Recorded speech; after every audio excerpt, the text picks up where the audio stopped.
It's a clerical error, Ewan. And frankly, it's offensive that you'd try to hold the company hostage for 47 grand over a typo. So sign the amendment or hand over your badge. That was how 18 years of loyalty evaporated in a single breath. There was no preamble. There was no polite conversation about the weather or the quarterly projections. There was just the flat, sterile hum of the air conditioning and the piece of paper sliding across the laminate table toward me. I'd love to know where you folks are tuning in from today. Drop your city or country in the comments below. It's always amazing to see how far these stories travel. My name is Ewan. I am 52 years old, and I have a habit of needing things to be parallel. When I sit at a table, I align the edge of my notebook with the edge of the desk, and I place my pen exactly perpendicular to both. It's not an obsession, just a way of creating a little bit of order in a chaotic world. I've worked in industrial air filtration sales for nearly 2 decades.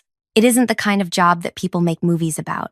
I don't wear Italian suits, and I don't have power lunches with martinis. I sell massive, ugly metal boxes that sit on the roofs of factories and hospitals, scrubbing the air so that people inside don't get sick. It's technical, unglamorous work that requires knowing the difference between a particulate filter and a gas phase absorber. For most of my career, the company, distinctively named Clearflow Systems, was family-owned. The owner, a man named Arthur, knew the names of my kids. He knew that my daughter, Sarah, was in her 3rd year of veterinary school, and that the tuition was bleeding me dry. He knew I drove a sedan with 200,000 miles on it because I prioritized the mortgage and the tuition over looking flashy. Then Arthur retired. He sold the company to a private equity firm based in a glass tower 3 states away. Everything changed within a month. The free coffee in the break room, which used to be decent, was replaced by a vending machine that charged $1.50 for brown sludge. The mood in the office shifted from a cooperative hum to a paranoid silence. And then they sent us Silas. Silas was the new regional director. He was 30 years old, wore suits that were too tight in the shoulders, and spoke in a language of buzzwords that meant absolutely nothing. He didn't know how an air filter worked, and he didn't care. To him, we were just lines on a spreadsheet. He had a recurring physical tic that drove me up the wall. Whenever he was annoyed or feeling superior, which was often, he would pick at the cuticle of his thumb until it bled. I stayed out of his way. I kept my head down, aligned my notebook, and made my calls. My territory was the heavy industrial sector: steel mills, food processing plants, places that smelled like sulfur and hot grease. It was hard selling. You couldn't charm these clients. You had to know your math, and you had to show up in steel-toed boots, not loafers. The trouble started in November. I had been working on a lead for 6 months. It was a massive retrofitting project for a pharmaceutical packaging plant just outside the city limits. They needed to replace their entire intake and exhaust system to meet new federal regulations.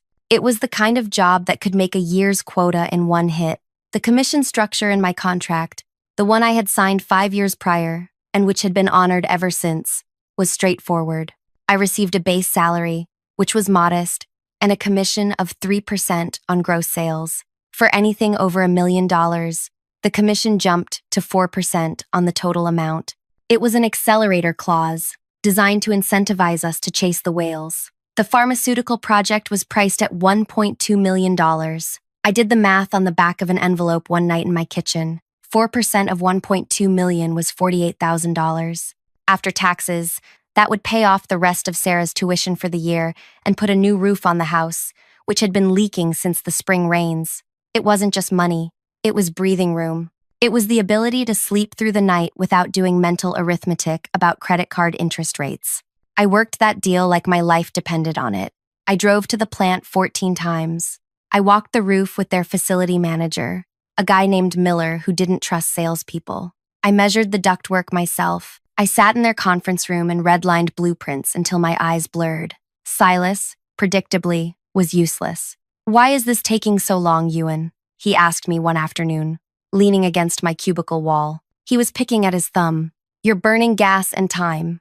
Just offer them a 10% discount and close it." "I can't do that, Silas," I said, not looking up from my spread of schematics. "If I drop the price 10%, we lose the margin, and the commission accelerator doesn't kick in. Plus, they don't want a discount. They want assurance that the system won't fail. It's a trust sale." Trust doesn't pay the electric bill, Silas sneered. Volume does. You old-timers overthink everything. He walked away, leaving a faint scent of expensive cologne and that underlying smell of the office. The sharp, metallic tang of the ozone from the big copy machine down the hall. That smell, that dry, static charge scent of heated toner and paper, always seemed to hang heaviest in the air when Silas was around. I ignored him. I knew Miller. If I offered a discount too early, he'd think the product was cheap. I held firm. 2 weeks before Christmas, Miller called me. All right, Ewan, he said. His voice was gravelly, distorted by the bad reception inside the plant. You win. The board approved the budget. Send over the final contract. I hung up the phone and sat there for a long time. The office was quiet. The fluorescent lights hummed overhead. I took my pen, a heavy stainless steel Parker jotter that I'd had for a decade, and clicked it once. It was a solid mechanical sound. Click. Done. I prepared the paperwork. I checked every figure. The total contract value was $1,178,000. The commission was exactly $47,120. I submitted the signed contract to the billing department. I saw the sales log update on the shared server. My name, the client's name, and that beautiful 7-figure number. Silas walked by my desk an hour later. He stopped. He looked at the screen, then at me. He didn't smile. He didn't say good job. He just frowned, picked at his thumb, and walked into his office, closing the door. That should have been my first warning. The pay period came and went. I checked my bank account. The base salary was there. The commission was not. I told myself it was a processing delay. These things happened, especially with a deal this size. I waited another 2 weeks. The next pay cycle arrived. Still nothing. I walked down the hall to the HR office. The HR manager was a woman named Brenda. Brenda had survived the acquisition by making herself invisible. She was nice enough, but she had the nervous energy of a prey animal, constantly scanning for hawks. Hey, Brenda, I said, leaning on her doorframe. I think there's been a glitch with the commission for the pharma project. It's been a month. Brenda didn't look up from her keyboard. She kept typing, her shoulders hunched. You need to talk to Silas, Ewan. Silas? Why? It's a payroll issue. It's not a payroll issue, she said, her voice dropping to a whisper. She finally looked at me, and I saw genuine pity in her face. Just talk to Silas. He put a hold on it. A cold feeling started in the center of my chest. Not a sudden drop, but a slow, creeping freeze. I walked back to my desk. I aligned my notebook. I aligned my pen. Then I got up and walked to Silas's office. The door was open. He was on the phone, laughing at something. He saw me, held up a finger, and finished his call with a leisurely pace that was clearly a power move. He hung up and swiveled his chair toward me. Ewan, what's up? The commission for the pharma deal, I said. Brenda says you put a hold on it. Ah, that? He leaned back, clasping his hands behind his head. Yeah, we need to discuss that. There's a problem with the calculation. There's no problem, I said, keeping my voice level. 3% base, 4% over $1 million. The contract is over $1 million. The math is simple. Well, see, that's the issue, Silas said. He sat forward, his face composing itself into a mask of fake concern. The private equity partners, the folks upstairs, they've been reviewing legacy contracts. Yours is a legacy contract, Ewan. The accelerator clause. It's not sustainable. It was a mistake in the original drafting years ago. We can't pay 4%. It wipes out our profitability on the unit overhead. It's in my contract, I said. It's been honored for 5 years. It was an error, he repeated, harder this time. We're correcting it. We're going to pay you a flat 2%. That's the new standard for the sales team. I did the math instantly. 2% of 1.1 million was roughly 23,000. He was trying to cut my pay in half. You can't do that, I said. I sold that job based on the incentive. I put the work in. You can't change the terms after the deal is signed. Silas sighed, as if I were a slow child. Ewan, listen to me. The company is restructuring. We need team players. If we pay you that 47 grand, we have to cut budget elsewhere. Maybe lay off a tech. You don't want that on your conscience, do you? It was such a transparent, manipulative lie that I almost laughed. But I didn't laugh. I thought about the tuition bill sitting on my kitchen counter. I want what I earned, Silas. I have a signed contract. His expression darkened. The fake friendliness evaporated. We'll see. I'll run it up the flagpole. He dismissed me with a wave of his hand. I went back to work, but the focus was gone. I spent the next 3 days in a fog of anxiety. I pulled out my copy of my employment agreement from my file cabinet at home. I read it. The language was clear. Accelerator clause effective immediately upon gross sales exceeding. There was no ambiguity. On Friday afternoon, at 4 p.m., an email landed in my inbox. Subject, urgent, contract amendment. It was from HR, CCing Silas. Please come to the conference room immediately. I grabbed my notebook. I grabbed my steel Parker pen. I walked down the hallway. The smell of ozone from the copy room was intense today, sharp and stinging in my nostrils. It reminded me of the electrical storms we used to get in the summer, the kind that broke the heat but left damage in their wake. I walked into the conference room. Silas was there. Brenda was there, looking at her lap. And there was a third person, a lawyer I didn't recognize, a man in a gray suit who looked bored. Silas didn't offer me a seat. Sit down, Ewan, he said. I sat.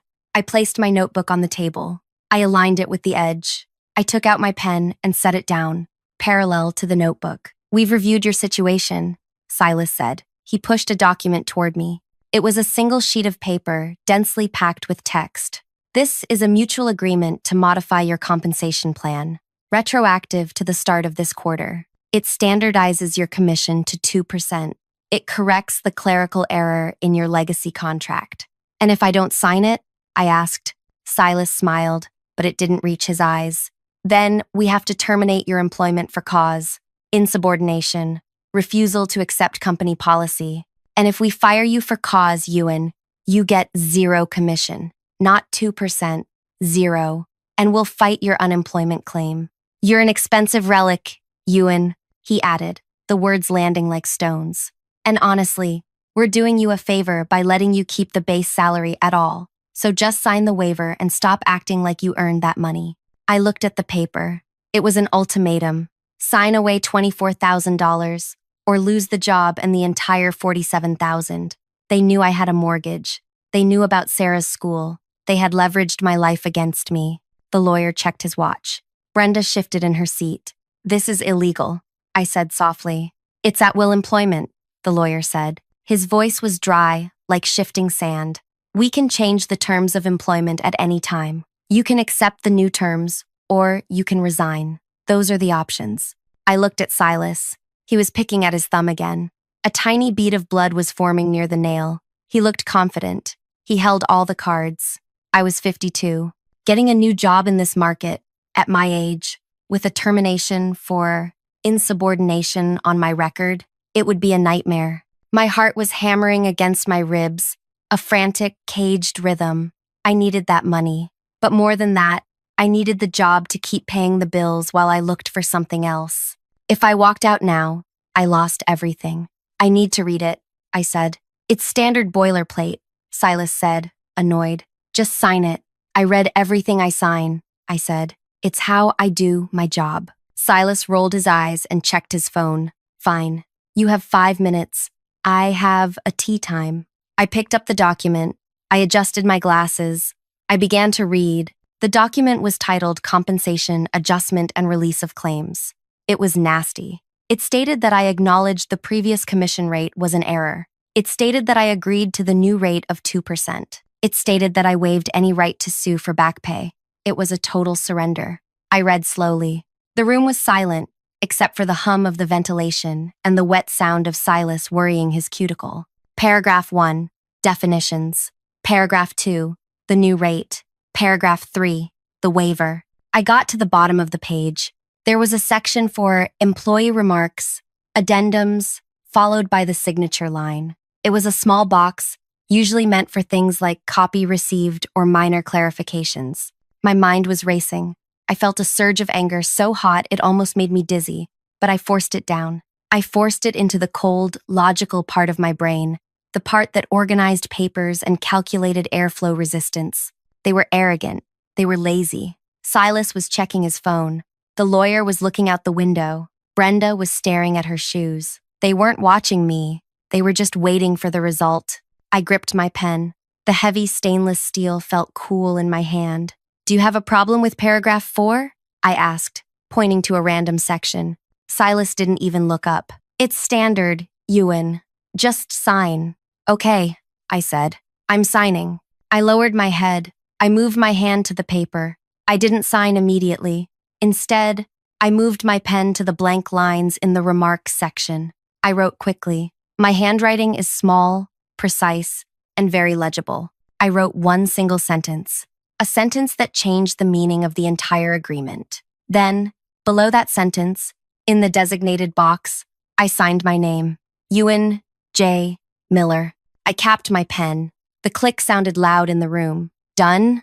Silas asked. Done, I said. I slid the paper back across the table. Silas didn't read it. He didn't even glance at the text. He saw the signature at the bottom, smirked, and snatched the paper up. See? Was that so hard? He stood up, handing the paper to Brenda. File this. Process his check for the 2%. Ewan, get back to work. He walked out of the room without looking back. The lawyer followed him. Brenda gathered her files. She paused for a second, looking at me with that same pity. I'm sorry, Ewan, she whispered. It's okay, Brenda, I said calmly. You just do what you have to do. She left. I sat alone in the conference room for a moment. My hands were shaking now. The adrenaline was crashing. I had just gambled everything on the assumption that Silas was as sloppy as he was greedy. I stood up, aligned the chair with the table, and walked out. I went back to my desk. I continued my work. 2 days later, the deposit hit my account, $23,000, less than half of what I was owed. I paid the immediate bills. I sent a check to the veterinary college. I kept working. I showed up on time. I made my calls. I acted like a beaten dog. Silas gloated. He would walk by my desk and make comments. Glad you got with the program, Ewan. See? Adaptation is key. I said nothing. I just cleaned my glasses and nodded. Inside, I was counting down.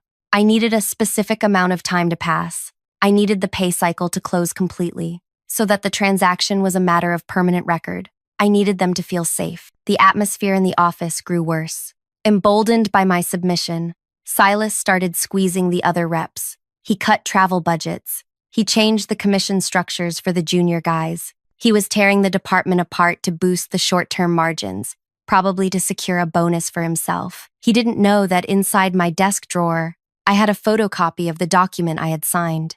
Brenda, in her haste or perhaps her guilt, had left the original on the copier glass for about 3 minutes before filing it. I had walked by, seen it, and made a copy. The smell of ozone, that sharp, electric smell. It was the scent of the copy machine, and it was the scent of my insurance policy. I waited 2 weeks.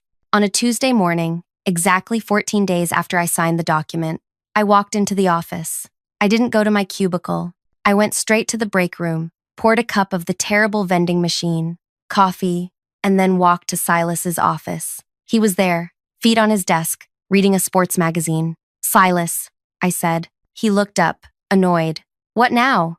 I'm busy. I'm resigning, I said, effective immediately. He laughed, a short, barking sound. Okay, well, don't expect a severance package. You quit, you get nothing. I don't need a package, I said. I just need my final paycheck and the remainder of my commission. He frowned, lowering the magazine. What remainder? We paid you. You signed the agreement. You got the 2%. I did sign the agreement, I said. But I think you should read it again. I don't need to read it, he snapped. I wrote it. Actually, I said. The lawyer wrote it, but I added an addendum, and you accepted it. I didn't accept anything, he said, his face reddening. You countersigned the file copy, Silas, and you processed the payment based on that document. That constitutes acceptance of the terms. Get out, he said. Get out before I call security. I'm leaving, I said, but I'll be sending a demand letter to legal for the remaining balance, plus the penalty fees. You're delusional, he spat. I turned and walked away. I packed my box. I took my stapler, my framed photo of Sarah, and my notebook. I left the company laptop. As I walked to the elevator, I could hear Silas shouting for Brenda. Bring me the Ewan file. Now! I pressed the down button. My heart was light. For the first time in months, I didn't feel the weight of the office on my shoulders. I felt the cool, smooth metal of my Parker pen in my pocket. I stepped into the elevator. The doors closed, shutting out the smell of ozone and stress. I knew exactly what was happening upstairs. I knew Brenda was frantically pulling the file. I knew Silas was snatching it from her hands. I knew his eyes were scanning the page, looking for the signature, and I knew the moment he would see it. Because what I had written wasn't just a complaint, it was a contractual clause. And because they were too arrogant to read it, and because they had acted on the contract by paying me the lesser amount, they had legally bound themselves to my terms. I walked out to my car, put my box in the passenger seat, and drove home. I made a sandwich. I sat on my porch. About an hour later, my phone rang. It wasn't Silas. It was the lawyer. "Mr. Miller," he said. His voice wasn't dry anymore. It was tight, controlled. "We have your personnel file in front of us." "Good afternoon," I said pleasantly. "We see an irregularity in the signed document." "No irregularity," I said. "It's very clear. It's in the remarks section, right above the signature line. You added a sentence." "I did. And your client accepted the contract by processing the payment and continuing my employment for 2 weeks under those terms. That's performance of contract." There was a long silence on the other end of the line. "What do you want?" the lawyer asked. "I want you to honor the agreement," I said. "The full agreement." The silence stretched again. I could almost hear them sweating. I could imagine Silas in the background, his face purple, picking at his thumb until it was raw. I hung up. I knew the fight wasn't over, but I knew I had them. I had turned their own weapon, the paperwork, the bureaucracy, the sheer indifference to detail, against them. Now, I just had to wait for the check. But to understand why they were so terrified, you have to understand exactly what I wrote. It wasn't just a demand for money. It was a trap that triggered a specific audit clause that the company's own compliance handbook required. I had spent 18 years reading the manuals. I knew the rules better than they did. The next morning, I didn't go to work. I sat at my kitchen table with a cup of good coffee, the stuff I brewed myself, and waited. At 10 a.m., a courier arrived. He handed me a large envelope. It wasn't a check. It was a cease and desist letter. They were going to play hardball. They were claiming fraud. They were claiming I had defaced company property. They were threatening to sue me for the $23,000 they had already paid. I read the letter. I aligned it with the edge of the table. I took out my pen. I smiled. They really didn't get it. They thought this was about a sales commission. They didn't realize that by challenging the contract now, they were opening a door they would desperately wish they had kept shut. I picked up my phone and dialed a number. Not a lawyer, not the labor board. I dialed the number for the State Inspector General's Office for Public Works. "Hello," I said when the receptionist answered. "My name is Ewan Miller. I'd like to report a violation of federal contracting compliance regarding the Redstone Pharmaceutical Project, and I have the documents to prove it." Because that was the other thing about the pharmaceutical deal. It wasn't just a commercial job. It involved government grant money for green energy upgrades. And to get that money, the contractor, Clearflow Systems, had to certify that all labor practices and compensation structures met specific federal standards. By illegally altering my commission to avoid paying a prevailing wage equivalent, they hadn't just stiffed me, they had committed grant fraud. And the sentence I added to the contract? It was the key that locked them into that fraud. I took a sip of my coffee. It tasted perfect. I was ready for the endgame. The cease and desist letter sat on my dining table for 2 days. It was a thick, angry document, printed on heavy bond paper, full of words like defamation, tortious interference, and breach of confidentiality. It demanded that I retract my statements, return all company property, which I already had, and cease communication with any government entities. I didn't retract anything. I didn't call a lawyer. I just went to the hardware store. I bought 3 buckets of roof sealant and a new extension ladder. If I was going to be unemployed and under siege, I was finally going to fix the leak in the master bedroom. Up on the roof, the air was different. It was cold and crisp, smelling of wet leaves and wood smoke from the chimney 2 houses down. It didn't smell like ozone. It didn't smell like fear. I spent 3 days up there, scraping away old tar and applying the fresh seal. It was methodical work. Scrape, clean, apply, smooth. Parallel lines. Everything in order. My phone rang constantly. I let it go to voicemail. First, it was the company lawyer, then Brenda from HR, sounding breathless and terrified, asking me to please just call them back. Then, finally, Silas. Silas left 5 voicemails. The first was aggressive. Ewan, you're making a huge mistake. The third was bargaining. Look, maybe we can work out a severance package. The fifth was purely manic. You need to pick up the phone, Ewan. You don't understand what you've done. I understood exactly what I'd done. On the 4th day, a sedan pulled into my driveway. It wasn't a company car. It was a black Ford Taurus with government plates. A woman stepped out. She was in her 40s, wearing a functional navy blazer and carrying a leather portfolio. She looked like she didn't have a sense of humor, which was exactly what I was hoping for. I climbed down the ladder, wiping my hands on a rag. "Mr. Miller?" she asked. "That's me. I'm Agent Kowalski, Inspector General's office. You called about the Redstone Pharmaceutical grant compliance?" "I did," I said. "Would you like some coffee? It's fresh." We sat at my kitchen table. I aligned my coasters. I placed the sugar bowl in the exact center of the table. Agent Kowalski opened her portfolio and took out a notepad. "You alleged that Clearflow Systems is falsifying wage reports to meet federal grant requirements," she said. "That's a serious accusation." "It is," I agreed. "The Redstone project is funded by the Green Infrastructure Bill. That bill mandates that all contractors pay prevailing wages and honor existing commission structures for skilled labor and sales engineering to prevent predatory underbidding. If they alter compensation retroactively to inflate margins, they're in violation of the grant terms.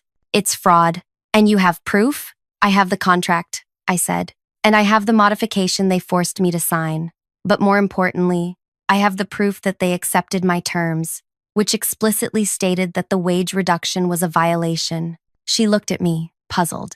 "They accepted terms stating they were violating the law?" "They didn't mean to," I said, "but they did." I walked to my file cabinet and pulled out the photocopy of the document I had signed in that sterile conference room, the one with the ozone smell. I slid it across the table to her. She read it.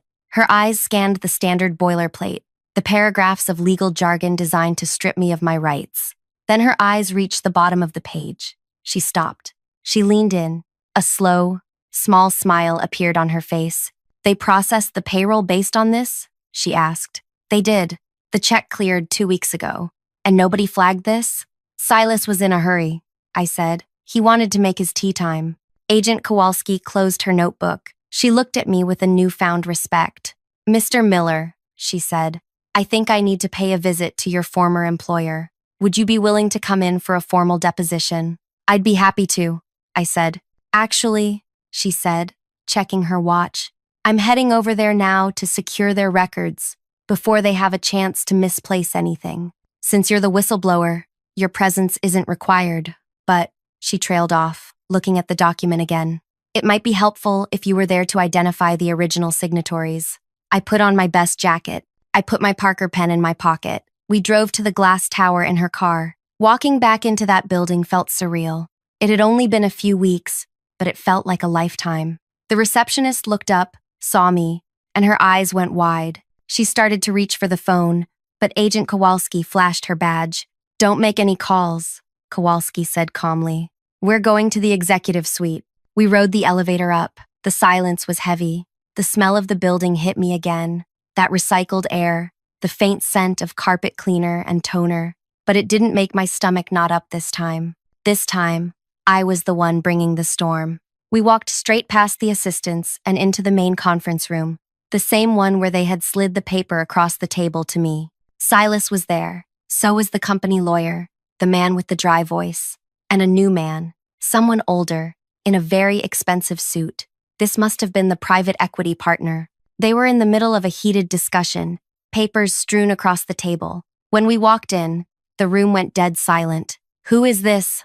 the partner barked. "You can't just walk in here." "Federal Inspector General's office," Kowalski announced, placing her badge on the table.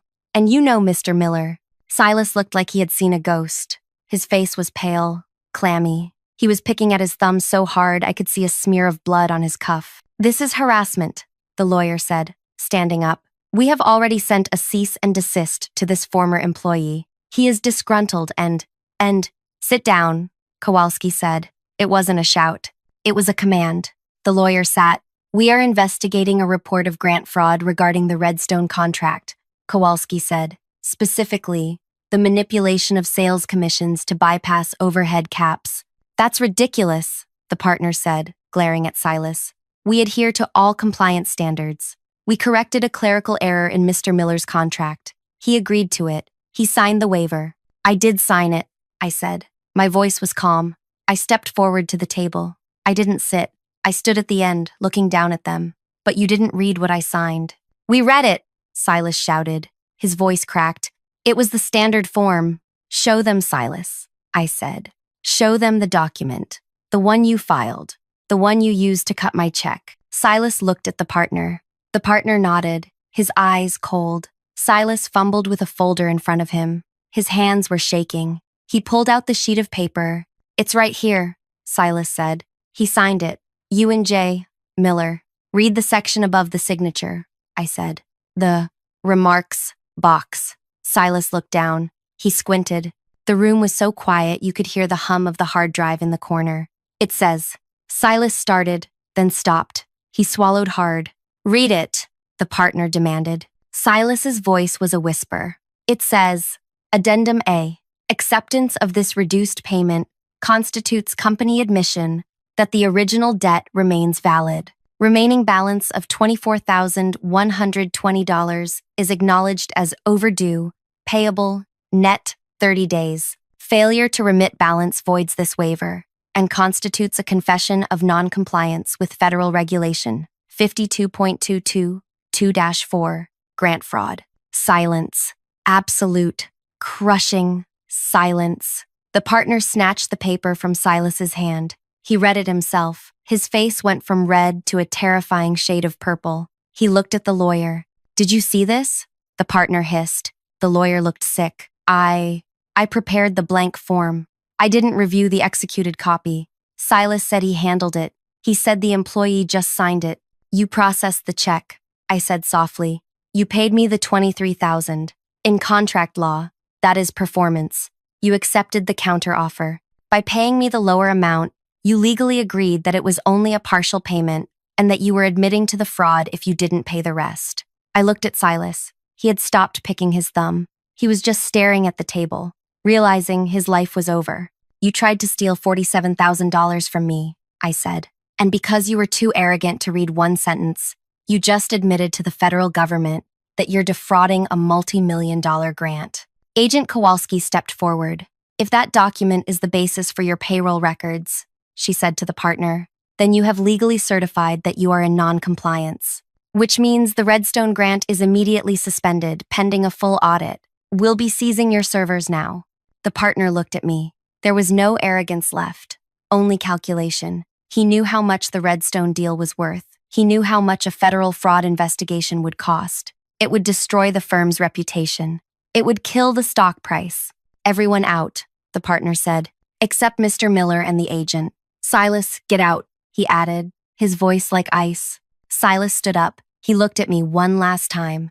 There was no hate in his eyes anymore, just shock. He walked out of the room, and I noticed he forgot his phone on the table. He was a man walking to his execution. The lawyer followed him, looking at the floor. When the door closed, the partner turned to Agent Kowalski. How do we fix this? He asked. I can't fix your fraud, Kowalski said. But Mr. Miller here seems to have a valid contractual claim for unpaid wages. That's a civil matter. The fraud, that's criminal. Unless, of course, it was a clerical error that is immediately rectified. She looked at me. She was giving me the opening. It seems, I said, looking at the partner, that there was a misunderstanding. Silas seemed to think my commission was an error, but clearly, based on the addendum I wrote and you accepted, the company always intended to pay the full amount. The partner didn't hesitate. He was a predator, and he knew when he was caught in a trap. He pulled a checkbook from his inside jacket pocket. The balance was $24,000, he asked, plus interest, I said, and legal fees, and a consulting fee for the time I've spent correcting your compliance records. He didn't blink. How much? $80,000, I said, total. and a letter of recommendation stating I resigned in good standing. It was nearly double what they owed me, but it was a fraction of what they would lose if Kowalski formally filed the fraud charges that afternoon. The partner wrote the check. He tore it out with a sharp rip that echoed in the room. He slid it across the table. And the investigation? He asked Kowalski. Kowalski looked at the check, then at the document. If the employee is paid in full according to the original contract terms, then the confession of non-compliance in his addendum is moot. I'll still need to review your books for the next 6 months, but I won't shut down the Redstone site today. She picked up the document, the one with my handwriting on it, and put it in her portfolio. I'll keep the original, she said, for my files. I picked up the check. I aligned it with the edge of the table. I checked the date. I checked the signature. Thank you, I said. I turned and walked out. I walked past Silas's office. He was packing a box. Security was standing at the door, watching him. He looked up as I passed. He looked small. He looked like a line on a spreadsheet that had just been deleted. I didn't stop. I didn't say anything. I just clicked my Parker pen once, a solid, mechanical sound, and kept walking. The elevator ride down was fast. When the doors opened to the lobby, the air rushed in. It wasn't recycled. It was the air from the street, smelling of exhaust and coffee and rain. It smelled real. I drove straight to the bank. I deposited the check. The teller raised an eyebrow at the amount, but I just smiled and told her I'd had a very productive week. Then I drove home. I finished the roof that afternoon. I sat on the peak of my house, looking out over the neighborhood. I could see the elementary school, the grocery store, and the distant skyline where the glass tower stood. I took out my phone and called Sarah. Hey, Dad, she answered. She sounded tired. Exams were coming up. Hey, sweetie, I said. I just wanted to let you know. I transferred the tuition money for next semester, too. There was a pause. Dad, are you sure? I can take another loan. I'm sure, I said. Worked out. We're good. You just focus on those animals. Thanks, Dad. You're the best. I hung up. The sun was setting. The light was turning. That deep, bruised purple that happens right before twilight. I looked at my hands. They were stained with roof tar. They were rough, but they weren't shaking. I thought about Silas. I thought about the partner. I thought about the millions of dollars moving through invisible wires, controlled by people who never touched the things they sold. They thought they could erase me because I was quiet. They thought because I aligned my pens and followed the rules, I was weak. They forgot that rules are a double-edged sword. If you hold the blade right, you can cut through anything. I had my money, I had my dignity, and I had a roof that didn't leak. That was enough. I climbed down the ladder, cleaned my brushes, and put everything back in its place. Parallel, organized, ready for whatever came next. Thanks for listening to my story. It's been a wild ride, and if there's one takeaway, it's this. Always read the fine print, especially the parts you write yourself. If you enjoyed this, please hit that like button and subscribe. It really helps the channel, and I've got plenty more stories from 30 years in the trade. Stay safe out there, and don't let anyone tell you what you're worth.